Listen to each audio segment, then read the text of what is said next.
Decreasing the transparency of any publicly funded institution is never a good idea.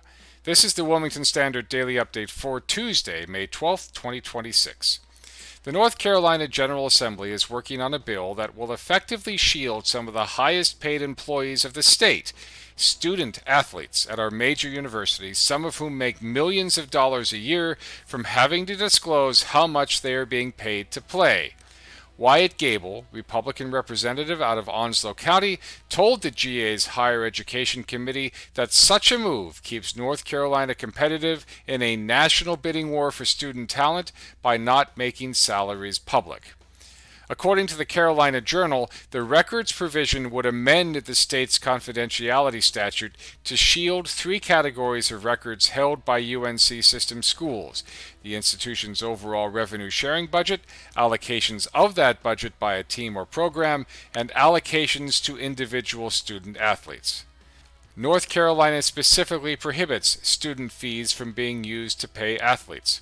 Additionally, the budget that is used to cover the salary of football and male basketball players, who receive the vast majority of the checks, is usually covered by sports events revenues.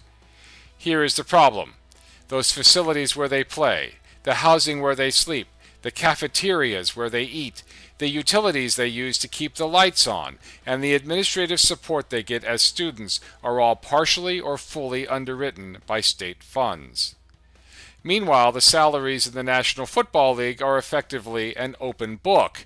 It is the apex of irony that a private institution like the NFL has no problem releasing player pay stubs, but a public institution is working to hide them.